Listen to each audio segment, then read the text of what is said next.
যাকে আমরা সামনে আগামী দিনে এমপি হিসাবে সবাই আশা অনুরোধ করে বসে আছি। এমপি হিসাবে দেখব সেই ব্যারিস্টার ইরফান ইবনে আমান অমি, সাবেক ঢাকা জেলা বিএনপি সংগ্রামী সাংগঠনিক সম্পাদক, এবং আজকের এই অনুষ্ঠানের সভাপতি হিসাবে উপস্থিত আছেন আমাদের এই বাকুটা ইউনিয়নের গর্ব জনাব মোহাম্মদ সারোয়ার হোসেন সারোয়ার ভাই, বাকুটা ইউনিয়ন বিএনপি সংগ্রামী সভাপতি।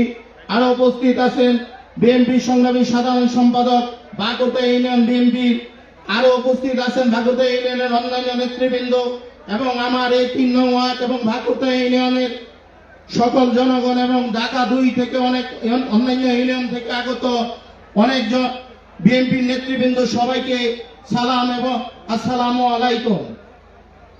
আমি হামান ভাই আমাদের এই ফিরিঙ্গিকান্দা ভাইসর এবং এই ৩ নম্বর ওয়ার্ডে ২০০৮ সালে একবার এসেছে, বাজারে এসেছিল। আর আমাদের এখানে কোনো জাতীয় নেতা, বিএনপির কোনো জাতীয় নেতা এখানে আসে নাই। তাই ২-৪টা কথা বলতেই হবে। আমরা ভাকুরটা ইউনিয়ন না, সাভার থানার মধ্যে ভাকুরটা ইউনিয়ন এবং এই ৩ নম্বর ওয়ার্ড বিএনপির ঘাঁটি। ঠিক আমরা যতগুলো নির্বাচন, সুষ্ঠু নির্বাচন হয়েছে এই ওয়ার্ড থেকে আমরা সর্বোচ্চ ভোট দিয়ে বিএনপিকে জয়যুক্ত করেছি। আমরা বেশি কথা বলবো না, অনেক সিনিয়র নেতৃবৃন্দ আছে, কিন্তু ভাইয়ের কাছে ২-১টা দাবি আমাদের আছে। আমরা ভাকুরতা থেকে একটা অভিন্ন অংশ, ভাকুরতা ইউনিয়ন ৩ নম্বর ওয়ার্ড, বিশেষ করে ফিরিঙ্গিকান্দা বাহিরচর। আমরা বাহিরচর ফিরিঙ্গিকান্দা হযরতপুরের একটা অংশের মধ্যে আছি, কিন্তু আমাদের ভাকুরতার সাথে এবং ঢাকার সাথে যোগাযোগ ব্যবস্থা হযরতপুর হয়েই যেতে হয়।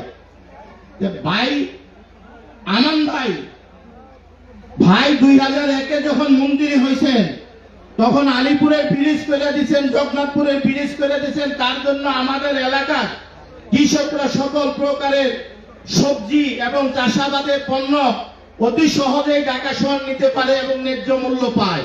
ঠিক বলছে? ইনশাআল্লাহ। আমি ভাইয়ের কাছে ছোট্ট কয়েকটি দাবি, যেই দাবিগুলো ভাইয়ের কাছে বড় কিছু না। আমাদের চুনারচর এবং নন্দের খামার যেখান দিয়ে হোক একটা ব্রিজ করে দিতে হবে, সকলের দাবি। বিএনপি ক্ষমতায় আসবে ইনশাআল্লাহ। আমরা ভাইয়ের কাছে ৩ নং ওয়ার্ডের মানুষের দাবি, চুনারচর হোক আর নন্দে খামার হোক একটা ব্রিজ করে দিতে হবে, মহাসড়কের সাথে সংযোগ সড়ক করে দিতে হবে। আলিপুর ব্রিজ থেকে চুনারচরে খেয়াঘাট পর্যন্ত রাস্তাটা ভাই অধিকটি সরু, অতএব এটা চওড়া করে ৩০ থেকে ৪০ ফিট রাস্তা, পাকা রাস্তা করে দিতে হবে। এটা আমাদের দাবি। ফিরিঙ্গিকান্দা বাজার থেকে ছাগলাকান্দি খেয়াঘাট হয়ে আগারবাড়ি পর্যন্ত রাস্তাটা পাকা করে দিতে হবে ভাই। এবং দালিকান্দি ব্রিজ হইতে নন্দের কামার খেয়াঘাট পর্যন্ত এইখানটা আমাদের একটা সংযোগ সড়ক করে দিবেন। এবং বাহিরচরে আমাদের একটা দাখিল মাদ্রাসা, সেটা এবছর আলিয়া হয়েছে, সেই মাদ্রাসাটাকে ফাজিল পর্যন্ত করে দিব ভাই। আজকে ঘোষণা, ইনশাআল্লাহ বিএনপি ক্ষমতা আসতে করে দিবে। এই দাবিগুলা করি, ইনশাআল্লাহ ভাই করে দিবে, আমরা আশাবাদী। কিন্তু আমি আমার এলাকার মানুষের কাছে ব্যারিস্টার ইরফান ইবনে আমান অমির জন্য ধানের শীষের ভোট চাই। সবাই আপনারা ২ হাত তুলে দেখাইতেন ভোট দিবেন।